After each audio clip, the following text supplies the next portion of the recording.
+1 അലോട്ട്മെന്റിന് apply ചെയ്യാൻ SSLC revaluation result വരുന്നവരെ wait ചെയ്യണോ? പല കുട്ടികളും എന്നോട് ചോദിക്കുന്ന സംശയമാണ്. അത് ക്ലിയർ ചെയ്യാനാണ് വന്നിട്ടുള്ളത്. Welcome to Edupod, it's me Nafi. അപ്പോൾ SSLC റീവാലുവേഷൻ അപ്ലൈ ചെയ്ത പല വിദ്യാർത്ഥികളും ഇപ്പോഴും +1 അലോട്ട്മെന്റ് അപ്ലൈ ചെയ്തിട്ടില്ല.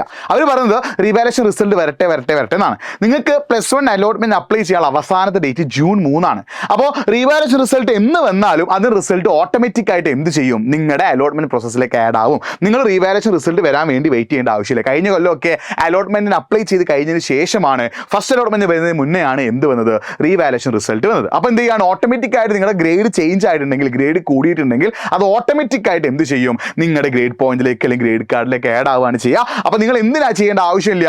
നിങ്ങൾ റീവാലുവേഷൻ റിസൾട്ട് വരെ വെയിറ്റ് ചെയ്യാൻ നിൽക്കേണ്ട ആവശ്യമില്ല. June 3 last date. നിങ്ങൾ ഒഴിവ് കിട്ടുന്ന അനുസരിച്ച് ജൂൺ 3 ആവാൻ വെയിറ്റ് ചെയ്യേണ്ട. ഒരു ജൂൺ 1 മുന്നേ തന്നെ നിങ്ങൾ എന്ത് ചെയ്യുക? നിങ്ങൾ +1 അലോട്ട്മെന്റ് അപ്ലൈ ചെയ്യുക. +1 അലോട്ട്മെന്റ് അപ്ലൈ ചെയ്യുമ്പോൾ നിങ്ങൾ ശ്രദ്ധിക്കേണ്ട കാര്യങ്ങളും ബാക്കി കാര്യങ്ങളൊക്കെ നമ്മൾ വീഡിയോസ് ആയിട്ട് ഇങ്ങനെ നമ്മുടെ ചാനൽ ഇട്ടിട്ടുണ്ട്. അപ്പോൾ ഇത്തരത്തിലുള്ള +1 റിലേറ്റഡ് അപ്ഡേറ്റ്സിനായിട്ട് നമ്മുടെ ചാനൽ ഒന്ന് സബ്സ്ക്രൈബ് ചെയ്ത് വെച്ചോ. മാക്സിമം ഫ്രണ്ട്സിലേക്ക് നിങ്ങൾ ലിങ്ക് ഒന്ന് ഷെയർ ചെയ്തോ. അപ്പോൾ നിങ്ങൾ SSLC റീവാലുവേഷൻ റിസൾട്ട് വരാൻ വേണ്ടി നിങ്ങൾ വെയിറ്റ് ചെയ്യേണ്ട ആവശ്യമില്ല. നിങ്ങൾ ഇപ്പോൾ തന്നെ എന്ത് ചെയ്തോളൂ? അപ്ലൈ ചെയ്തോളൂ. ശ്രദ്ധിക്കണേ, നിങ്ങൾ SSLC റീവാലുവേഷൻ റിസൾട്ട് വരാൻ വേണ്ടി വെയിറ്റ് ചെയ്യേണ്ട ആവശ്യമില്ല. നിങ്ങൾ എന്ത് ചെയ്യുക? +1 അലോട്ട്മെന്റിന് അപ്ലൈ ചെയ്യുക. June 3 last date. അതിന് മുന്നേ തന്നെയായിട്ട് നിങ്ങൾ പെട്ടെന്ന് അപ്ഡേറ്റ് ചെയ്യുക. അപ്പോൾ നിങ്ങൾ ശ്രദ്ധിക്കുന്ന പ്രധാനപ്പെട്ട കാര്യം, നിങ്ങൾക്ക് റീവാലുവേഷനിലൂടെ ഗ്രേഡ് കൂടുകയാണെങ്കിൽ അത് ഓട്ടോമാറ്റിക് ആയിട്ട് നിങ്ങൾ ഗ്രേഡ് കാർഡിലേക്ക് വരും. അപ്പോൾ നിങ്ങൾ വെയിറ്റ് ചെയ്യേണ്ട ആവശ്യമില്ല. വേഗം പോയിട്ട് എന്ത് ചെയ്തോ? അപ്ലൈ ചെയ്തോ. നിങ്ങളുടെ ഇഷ്ടമുള്ള സ്കൂൾ ഓർഡർ സെറ്റ് അയക്കോ. വീണ്ടും കാണാം. It's me Nafi signing off. By.